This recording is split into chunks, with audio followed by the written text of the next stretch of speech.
So I'll tell you that I don't like to throw anything away.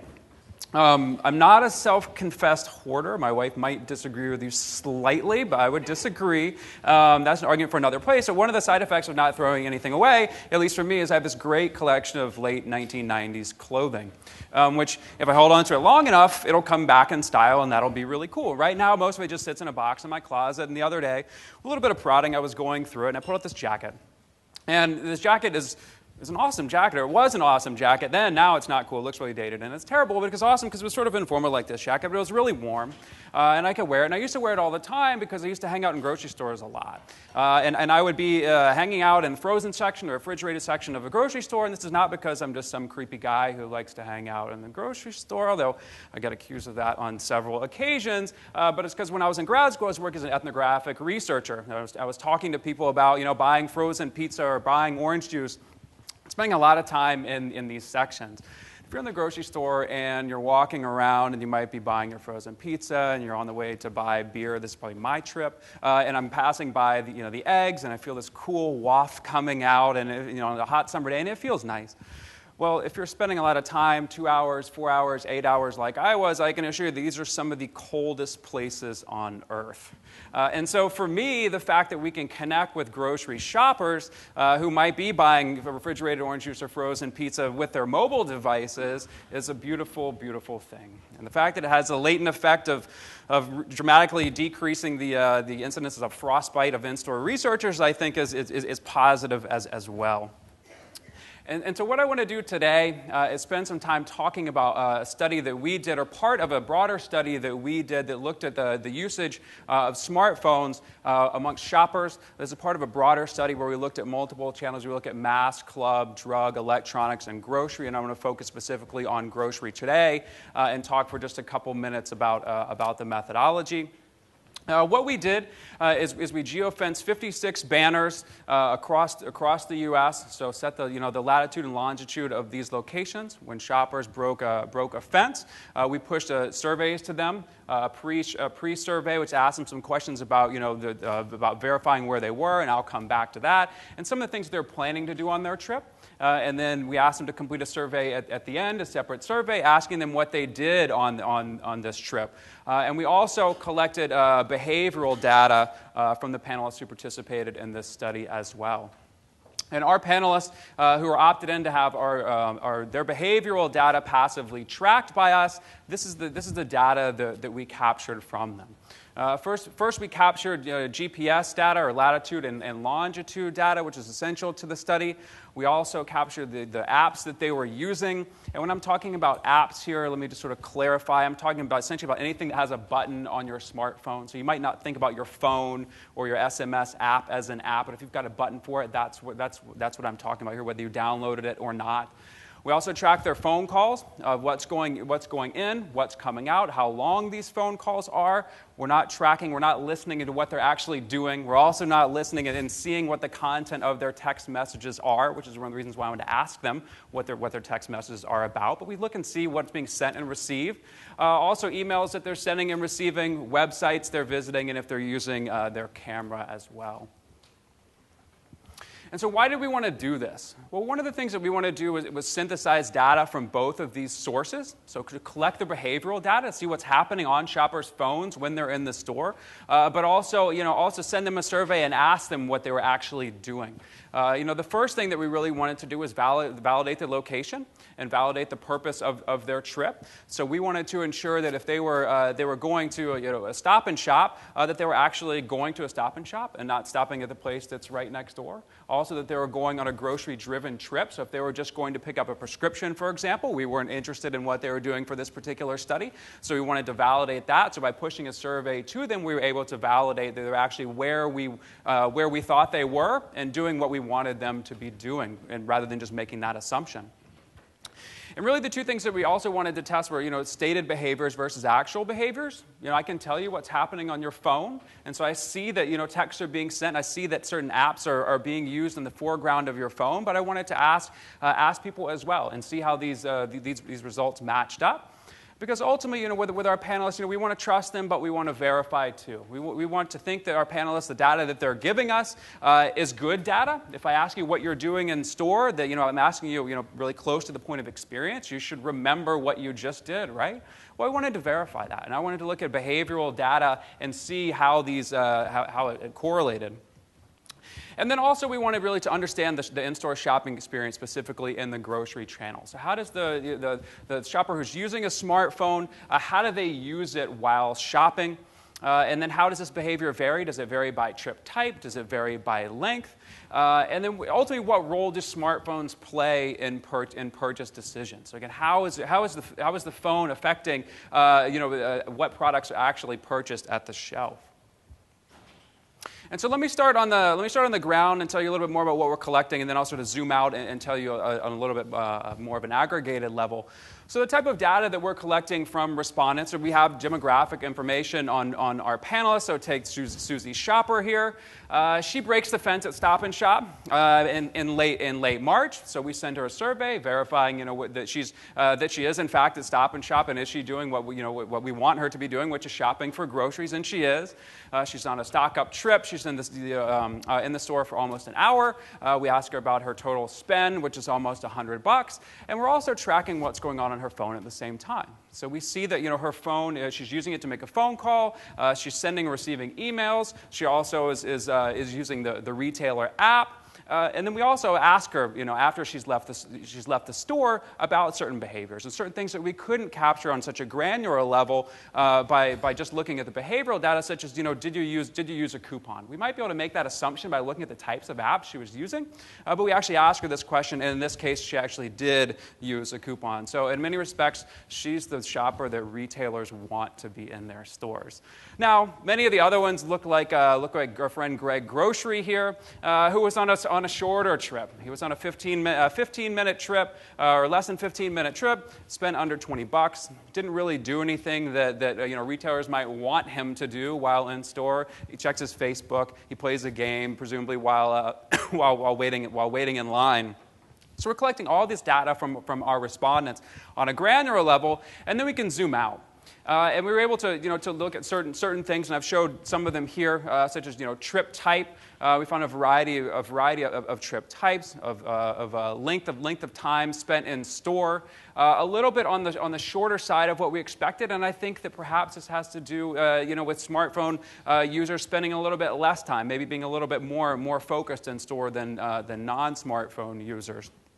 And then also total spend as well.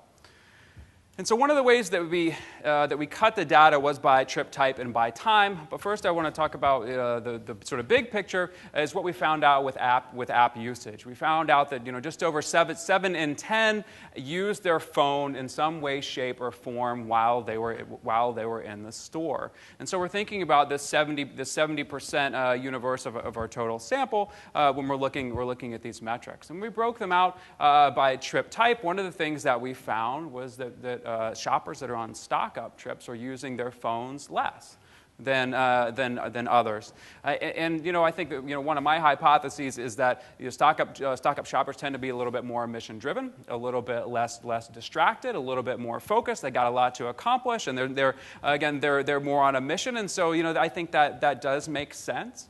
Also, when looking at time spent in store, it wasn't a huge surprise to us to see that those who are on quicker trips didn't use their phones as frequently. But still, if we think about it, these are under 15-minute trips, so relatively quick trips. We've got 65% of people who are still using their phone in some way while they're in the store.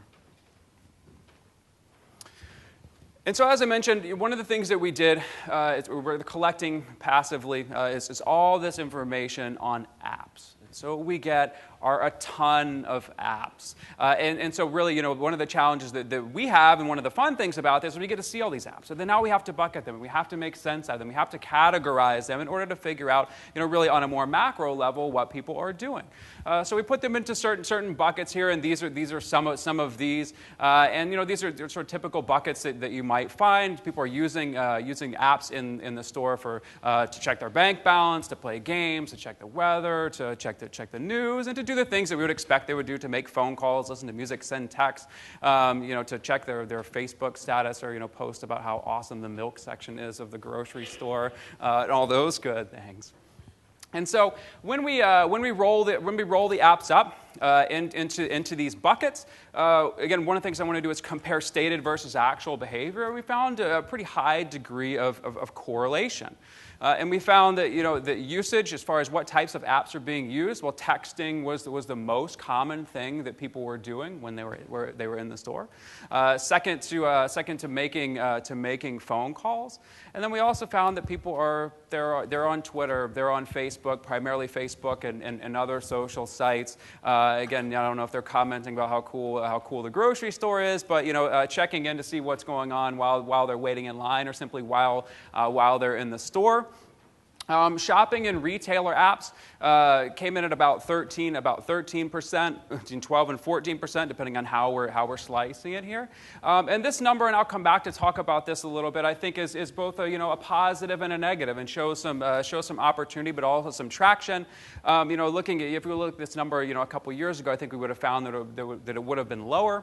And then we also find that people are playing games too. So if we really think about this and take out the shopping and the retail perhaps just a little bit, this is sort of what people are doing on their phones if they were not in the store. So some of these behaviors carry over. You don't want to go into it with the assumption that people have a fundamental shift of their behaviors when they enter a grocery store with their phone, as has been argued in other channels such as electronics. And so one of the things, again, that I wanted to look at was to understand not only what's happening with someone, what are they doing, but why are they using these apps? So, if someone's making a phone call, what are they doing? If someone's sending a text message, what are they doing? And this is what we found. We found that just under 50% of people who are making a phone call, that phone call is about a purchase decision. I think you've all probably been in the situation, at least I have, where I have no idea what kind of organic couscous I'm supposed to buy at the store. So then I'll call my wife, and then she won't pick up the phone. So then I'll send a text message, and I'll take a picture of it, and I'll send it to her and say, "Is this the right thing?" Or this other kind is on sale. Can I get this? And there's this dialogue going on between me as an example and my wife or someone else who's not in the store about what I'm supposed to be actually be purchasing. And so at least these numbers weren't terribly surprising to me. But it allowed us to understand, again, not just what was happening, but why it was happening, what types of communications. We didn't drill down with our respondents and ask them more about how this communication actually went, but just wanted to look at a high level and understand how these communications via phone and text were affecting the purchase decision. And then if we look at app usage, again, we'll look at the universe of those who actually use shopping or retail apps here, which was between 12 and 14%. So not a terribly high number, but of those who were actually using apps, what were they using them for? Because I can see that they're opening up certain list apps or retailer apps or other shopping apps. I don't really know what they're doing within the app itself. I know that it's open, I know that it's running, but I'm not sure what's actually going on without asking them. And this is what we found. The most common was that apps are being used for shopping less. So to remind some of them what they're supposed to buy in the store. There was a fair amount of price comparison as well as coupon usage as well. So a lot of the things that people typically would be doing without their phone while in the grocery store is happening. Is being facilitated by the apps that they're using. And so asking this a bigger picture question about smartphones and how smartphones relate to grocery purchase decisions, I thought about it from a perspective of being an in-store researcher and try to put those shoes or that old jacket back on again and think about these things that we traditionally think about being impacting the purchase decision in the store. So lists that someone might come into the store that they might have, coupons that they might have, or that they might might encounter at the shelf, store circulars, point-of-purchase signage and displays, but then also actual human interaction too with family or friends, with store employees, and think about how the phone fits into this. Because some of these things, such as lists and coupons and circulars and also human interaction, is really facilitated by the smartphone. And I think it has changed the dynamic of what's going on during the shopping trip in a grocery retailer. And we need to consider these things when we're thinking about how the purchase decision is made in the grocery. And so a few takeaways here. One, I think that there's power in combination in combining survey data and behavioral data. In some cases, you don't need both. In some cases, you need one or the other, but I think there's certainly power here in verifying behavior and understanding context, especially for the behavioral data. And then also looking at the actual data that we collected, I think there's certainly opportunity to encourage, shopping and retailer app usage. But I mean, if you look around and you see, all the apps that are out there for grocery retailers, most of the large retailers have them. I can tell you that shoppers aren't really using them that much, but they need a reason to use them.